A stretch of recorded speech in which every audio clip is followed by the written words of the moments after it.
नमस्कार, Ram Ram. BNA network के YouTube channel पर आपका स्वागत है। मैं हूं कुलभूषण। अगर आप अभी तक हमारे चैनल से नहीं जुड़े हैं तो कृपया चैनल को सब्सक्राइब कर लीजिए। मेरा कंटेंट, मेरा विश्लेषण आज के विषय में आपको पसंद आता है तो लाइक भी जरूर कीजिए। महाराष्ट्र की राजनीति में उथल पुथल तो जारी है। शरद पवार का गुट हो या अजीत पवार का गुट हो, शिंदे साहब की शिवसेना हो या उद्धव ठाकरे साहब की शिवसेना हो, सब में उथल पुथल मची हुई है। लेकिन एक पार्टी ऐसी भी है जिसके मुख्यमंत्री देवेंद्र फडणवीस यानी भारतीय जनता पार्टी बड़े अच्छे से सबको मैनेज करके चल रही है। लेकिन बात उथल पुथल की नहीं, बात यह है जो संजय राउत उद्धव ठाकरे गुट के नेता हैं, सांसद हैं राज्यसभा के, वो अपने बड़बोलेपन के लिए जाने जाते हैं। लेकिन जो सोशल मीडिया पर खबरें चल रही हैं और जो बातें सामने निकलकर आ रही हैं, उद्धव ठाकरे के निवास यानी मातोश्री के अंदर ही उद्धव ठाकरे के सामने संजय राउत की धुनाई कर दी जाती है। और इस कदर की धुनाई की जाती है कि उनको 3 घंटे तक अलग कमरे में बंद भी रखा जाता है। तो क्या संजय राउत की सारी हैंकड़ी निकल गई? और संजय राउत पर जो लात घूसे चले हैं वो क्यों चले हैं? और ऐसा हादसा बड़ बोले संजय राउत के साथ क्यों हुआ, ये जानना अति आवश्यक है।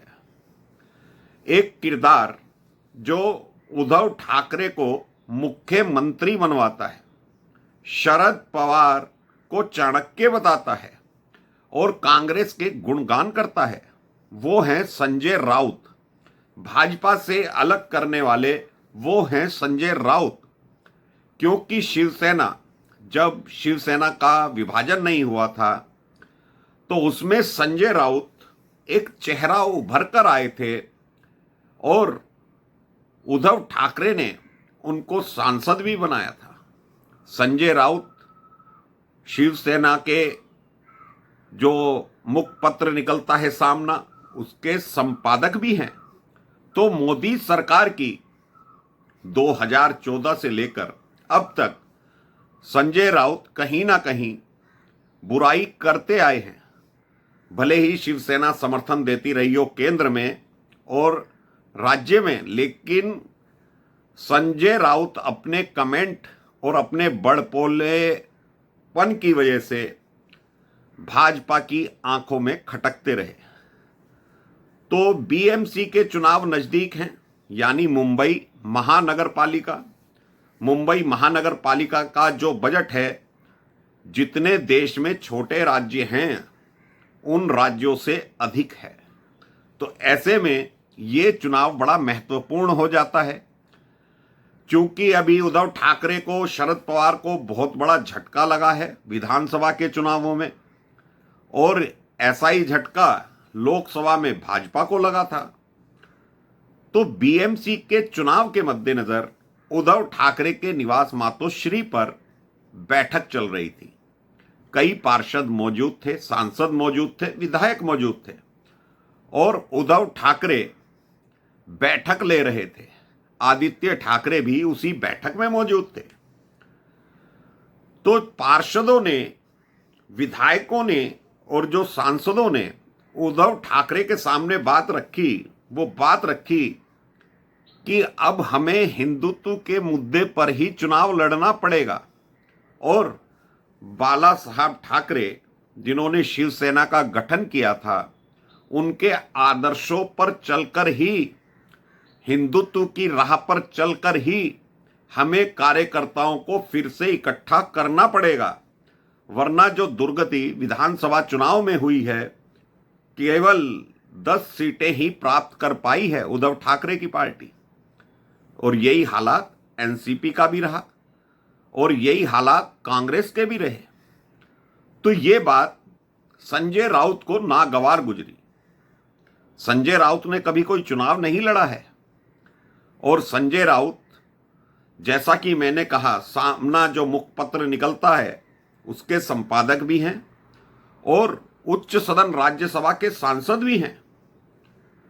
तो संजय राउत ने जो बातें चल रही थी, जो प्रस्ताव आ रहे थे, उनका विरोध करना शुरू किया।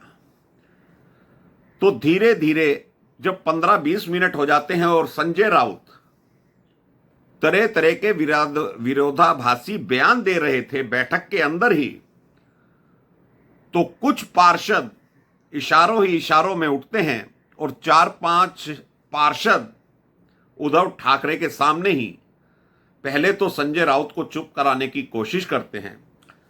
लेकिन संजय राउत कहां मानने वाले थे? वो तो अपने आप को बहुत बड़ा लीडर समझते हैं, शरद पवार को गुरु और चाणक्य बताते हैं, तो वो रुके नहीं।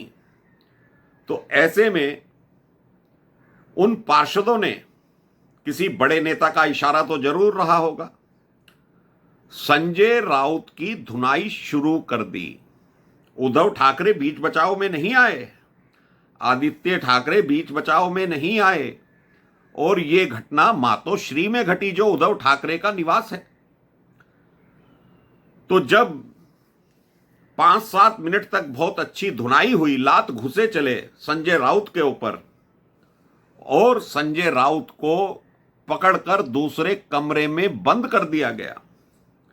लगभग 3 घंटे बैठक चलती है और 3 घंटे तक संजय राउत एक कमरे में बंद रखे गए। तो ये वो संजय राउत हैं जो तरह तरह के बयान दिया करते थे, चुनाव आयोग पर उंगली उठाया करते थे, पूर्व सीजेआई चंद्रचूड़ साहब पर उंगली उठा रहे थे कि हम जो चुनाव हारे हैं, विधानसभा में हमारी दुर्गति हुई है, वो सीजीआई की वजह से हुई है, यानी चंद्रचूड़ साहब की वजह से हुई है, क्योंकि उन्होंने हमारे हक में फैसला नहीं दिया था। तो वैसे संजय राउत के साथ जो हुआ, इस तरह का दुर्व्यवहार तो शोभा नहीं देता। लेकिन अब यह कारण समझना पड़ेगा कि उद्धव ठाकरे और आदित्य ठाकरे ने बीच बचाव क्यों नहीं किया। जिनके निवास स्थान पर यह दुर्घटना घटी है, उन लोगों को तो बीच बचाव करना चाहिए था। दोनों पक्ष उद्धव ठाकरे गुट के ही थे। तो कहीं ना कहीं उद्धव ठाकरे भी संजय राउत से परेशान चल रहे होंगे, आदित्य ठाकरे भी परेशान चल रहे होंगे। लेकिन उद्धव ठाकरे वो शख्सियत थी जिन्होंने संजय राउत वो शख्सियत थी जिन्होंने उद्धव ठाकरे को मुख्यमंत्री बनवाया। अब वो येन क्रेन प्रकरण किसी भी तरीके से बनवाया, लेकिन मुख्यमंत्री पद पर बैठाना ये संजय राउत की ही काबिलियत थी। लेकिन संजय राउत इस काबिलियत को जारी नहीं रख सके। वो ना तो जमीन के नेता हैं, वो चापलूसी करने में लगे रहे कांग्रेस पार्टी की, राहुल गांधी की, और शरद पवार एनसीपी गुट की। शरद पवार को किस किस उपाधि से संजय राउत संबोधित करते हैं, सामना मुखपत्र में कर देते हैं, प्रेस कॉन्फ्रेंस में भी कर देते हैं। तो महाराष्ट्र के चाणक्य बताते हैं वो इसलिए कि संजय राउत का जब कार्यकाल खत्म होगा तो संजय राउत को दोबारा से राज्यसभा जाना ही पड़ेगा। उनकी मंशा हो सकती है। तो क्या वो कांग्रेस का साथ लेकर जाएंगे, एनसीपी का साथ लेकर जाएंगे, शरद पवार गुट का? क्योंकि शिवसेना उद्धव ठाकरे के पास तो अपना इतना ना विधायक है ना सांसद है, किस तरीके से संजय राउत राज्यसभा जा सकते हैं? तो वो इस जुगाड़ पानी में लगे हुए हैं। राहुल गांधी की प्रशंसा के पुल बांध देते हैं और हिंदुत्व के मुद्दे से उद्धव ठाकरे को भटका देते हैं। तो जो हिंदुत्व का मुद्दा बाला साहब ठाकरे लेकर चले थे शिवसेना के लिए, अगर उद्धव ठाकरे संजय राउत को समझ पाते तो शिवसेना का विभाजन नहीं होता। आदित्य ठाकरे इस कारण से संजय राउत के लपेटे में आते चले गए कि पिताजी मुख्यमंत्री बनेंगे, तो ये जो लालच होती है ये आदित्य ठाकरे को भी खा गई, उद्धव ठाकरे को भी खा गई और पार्टी विभाजित हो गई। आज एकनाथ शिंदे, उनकी पार्टी 50 विधायकों से अधिक उनकी जनसंख्या है, लेकिन उद्धव ठाकरे कहां हैं? बाला साहब ठाकरे के पुत्र कहां हैं? वो जहां भी हैं उनके पीछे एक ही शख्सियत है, संजय राउत। और उस संजय राउत की सारी हैंकड़ी निकाल दी गई उद्धव ठाकरे के निवास पर ही। क्या हालात बने होंगे उसका नजारा हम देख नहीं पाए हैं, लेकिन जो सुन रहे हैं बहुत कंबल कुटाई हुई है, बहुत फजीहत हुई है। तो ऐसे में उद्धव ठाकरे को बीच बचाव करना चाहिए था, लेकिन 3 घंटे कमरे में बंद रखना, तो ये उद्धव ठाकरे की राजनीति अब किस ओर ले जाएगी इस प्रकरण को, ये कहना बड़ा मुश्किल है। 3 घंटे एक सांसद को बंद रखना पार्षदों के द्वारा, तो उसके पीछे कोई बड़ा नेता जरूर है। जो ये घटना घटी है संजय राउत के साथ, ऐसी घटना तो वैसे आम आदमी पार्टी में भी घट चुकी है, लेकिन वो महिला के साथ घटी थी। वो भी राज्यसभा की सांसद थी, स्वाति मालीवाल। और केजरीवाल की पार्टी में भी एक संजय है, संजय सिंह, झूठ बोलने में माहिर, वो भी बड़बोला है। तो ऐसे ही बड़बोले अगर पार्टियों में रहेंगे तो पार्टियों का सत्यानाश होता रहेगा। बाला साहब ठाकरे की विचारधारा, हिंदुत्व की विचारधारा, भगवे की विचारधारा आज संजय राउत ने धूमिल की है, तो ये घटना घटित हुई है। कहीं ना कहीं शिवसैनिक अपने आप को अपमानित महसूस करते हैं कि उनकी संख्या कितनी रह गई विधानसभा में, मात्र 10। तो ऐसे में अगर लात घुसे चल जाते हैं संजय राउत के ऊपर, तो वो अन्यथा ही नहीं है, कहीं ना कहीं उसके पीछे बहुत बड़े बड़े कारण हैं। तो दोस्तों, अभी के लिए इतना ही। मेरा कंटेंट, मेरा विश्लेषण आपको पसंद आए तो लाइक जरूर कीजिएगा, चैनल को सब्सक्राइब कर लीजिएगा। धन्यवाद, नमस्कार, भारत माता की जय।